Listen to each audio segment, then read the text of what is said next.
Bismillahirrahmanirrahim. Assalamualaikum warahmatullahi wabarakatuh. Waalaikumsalam. Oke teman-teman, untuk hari ini kita akan melakukan presentasi tentang nilai-nilai Pancasila sebagai solusi problematika kebudayaan. Bisa dilihat semua, untuk yang pertama adalah tentang disrupsi budaya lokal oleh budaya asing. Kepada Mas Pilah, tolong dibacakan. Oke, di sini kita akan membahas atau mendiskusikan tentang disrupsi budaya lokal oleh budaya asing. Sebagaimana kita tahu bahwa era sekarang ini kita sudah masuk ke dalam era globalisasi, yang mana tentu era ini akan dengan sendirinya mendisrupsi era-era yang sebelumnya gitu, termasuk budaya. Disrupsi secara bahasa berarti terjadinya penurunan terhadap kondisi atau sesuatu yang sudah ada sebelumnya. Disrupsi adalah kondisi di mana terjadinya inovasi yang menyebabkan perubahan secara besar-besaran atau mendasar terhadap sesuatu yang ada. Jika disrupsi konteksnya adalah budaya, maka perubahan atau pergeseran yang terjadi adalah pergeseran budaya dari budaya yang lama yang asli Indonesia menjadi budaya baru. Era disrupsi merupakan sebuah virus mematikan yang bisa berpengaruh buruk terhadap budaya kita, budaya Indonesia. Karena ia mengancam eksistensi atau kelestarian budaya-budaya lokal, budaya-budaya Indonesia gitu kan. Dan mencoba menggeser budaya-budaya yang sudah ada dengan budaya-budaya baru, misalkan budaya dari barat atau dari non-Indonesia gitu. Di samping itu, di samping sisi negatif dari disrupsi, ia pun dapat menjadi posisi atau sisi positifnya ada gitu. Misalkan dengan era disrupsi kita bisa lebih memperkenalkan budaya-budaya Indonesia ke hadapan dunia atau ke mata dunia gitu.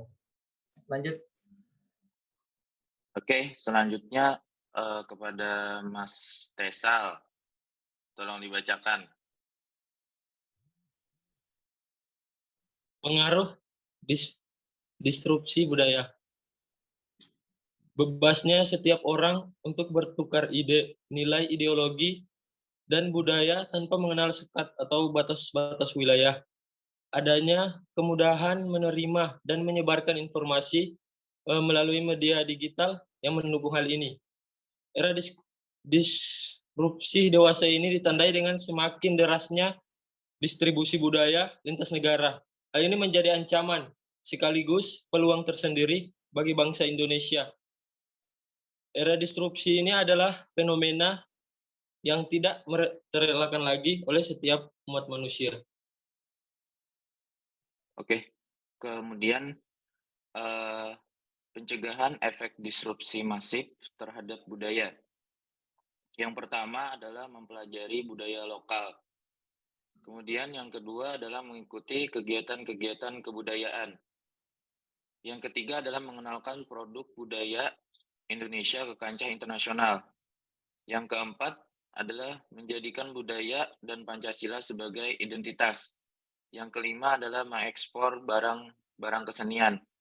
Selain dari yang 5 hal tadi, pembaruan budaya lokal yang sifatnya fundamental juga perlu dilakukan dengan penuh kehati-hatian dan tanpa menuntutkan ciri khas atau identitas lokal yang tersirat di dalamnya. Mengintegrasikan budaya bangsa dengan era disrupsi adalah alternatif yang bisa kita lakukan untuk mempromosikan atau memperkenalkan budaya bangsa ke mata dunia. Slide selanjutnya adalah tentang potensi perpecahan akibat keberagaman budaya. Kepada Mas Salman, tolong dibacakan.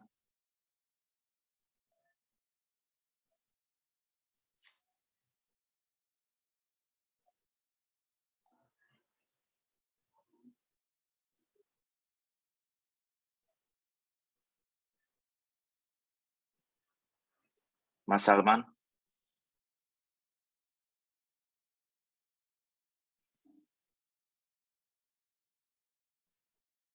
Oke, selanjutnya kepada Mas Naufal, Krisna Naufal, silakan dibacakan. Potensi perpecahan akibat keberagaman budaya. Bangsa Indonesia yang kaya akan keberagaman budaya yang terdiri dari 35 provinsi dengan masing-masing budaya yang beragam mulai dari agama, ras, etnis, hingga kelas sosial. Perkumpulan antara budaya memberi peluang konflik manakala tidak terjadi saling memahami dan menghormati satu sama lain. Bagaimana pandangan suatu suku merasa dirinya lebih baik dari suku lain, lalu bagaimana seorang dari suku tertentu menganggap bahwa suku lain buruk hanya karena melihat satu orang dari suku lain. Itu saat kesalahan. Hal ini rentang terjadi dan merupakan pemicu dari masalah keberagaman budaya.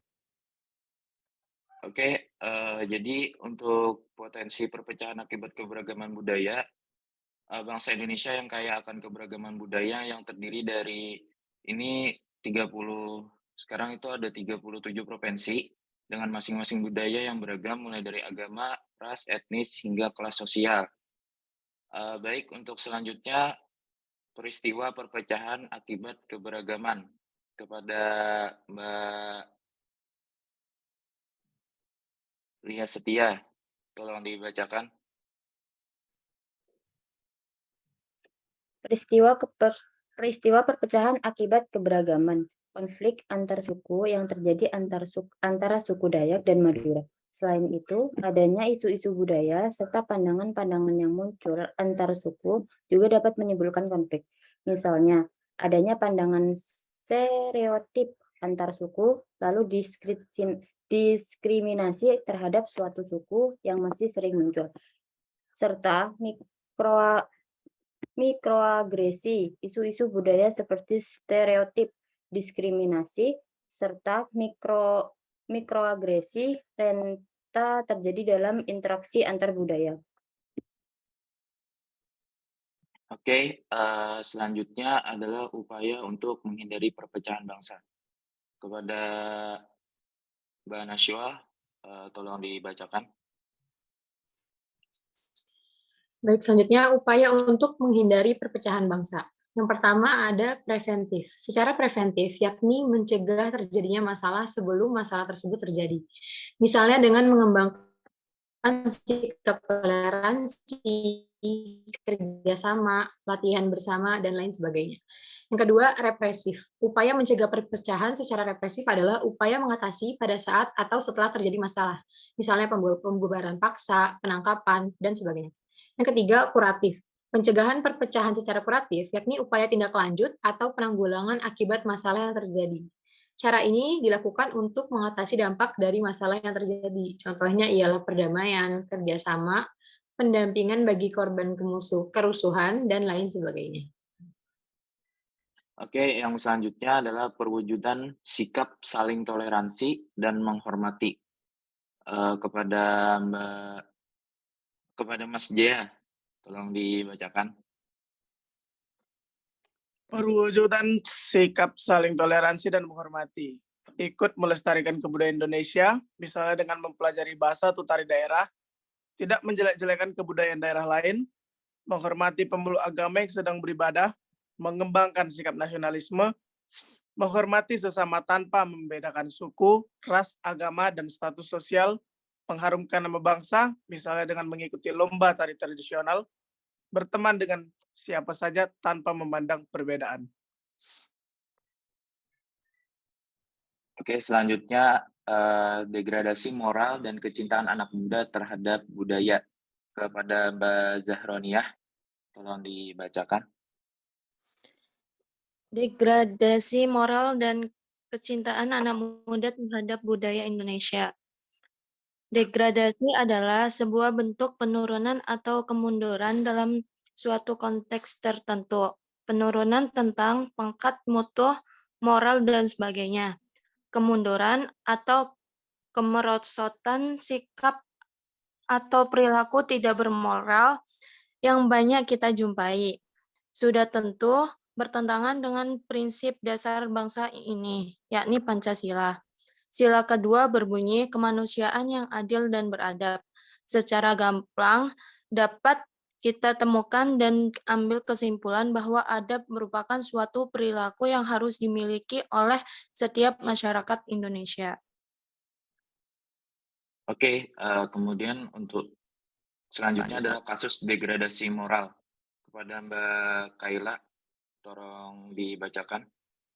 Kasus degradasi moral. 1. Polisi tangkap mengedar narkoba di Bogor, ganja dan sabu disita. 2. Toko emas di Jember dirampok saat baru buka. 2 kilo emas digondol pelaku. 3. Pria mabuk bakar ibu kandung dan aniaya adik di Medan. 4. 3 pelajar SMA di Bengkalis perkosa siswi SMP di rumah kosong. 5. Pelajar di Bandar Lampung tawuran sambil live di IG. Oke, selanjutnya adalah faktor penyebab degradasi moral. Yang pertama adalah penyimpangan sosial, yang kedua adalah pengaruh budaya asing, yang ketiga kurangnya pengawasan dari orang tua, dan yang keempat adalah rendahnya tingkat pendidikan. Kemudian solusi terhadap degradasi moral, Pancasila sebagai dasar negara menunjukkan bahwa segala sumber hukum di Indonesia merujuk pada Pancasila. Pancasila merupakan ideologi negara merujuk pada praktek dan penerapan nilai-nilai Pancasila sebagai acuan norma dan pedoman bermasyarakat, berbangsa, dan bernegara. Di dalamnya terdapat nilai-nilai luhur yang mesti dipegang oleh setiap orang yang merasa menjadi bagian dari masyarakat Indonesia. Dengan penanaman nilai-nilai Pancasila pada setiap pribadi, diharapkan setiap pribadi sanggup menyikapi tantangan zaman dalam era globalisasi sekarang. Kesimpulannya, dengan penanaman nilai-nilai Pancasila pada setiap pribadi, diharapkan setiap pribadi sanggup menyikapi tantangan zaman dalam era globalisasi sekarang. Maka merupakan sebuah kewajiban bagi setiap orang untuk memahami betul setiap nilai yang terkandung dalam setiap sila.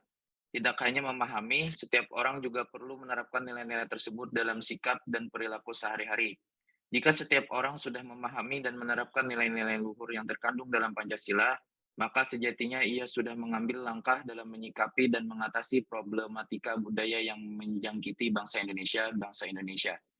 Sekian dari presentasi kita hari ini. Kita dari kelompok 2, Prodi Ekonomi Islam, mengucapkan terima kasih. Dan terima kasih untuk teman-teman yang sudah hadir. Wassalamualaikum warahmatullahi wabarakatuh. Waalaikumsalam warahmatullahi wabarakatuh. Oke, kita tutup pertemuan kita dengan membacakan Alhamdulillah. Alhamdulillahirrabbilalamin. Baik, terima kasih semuanya.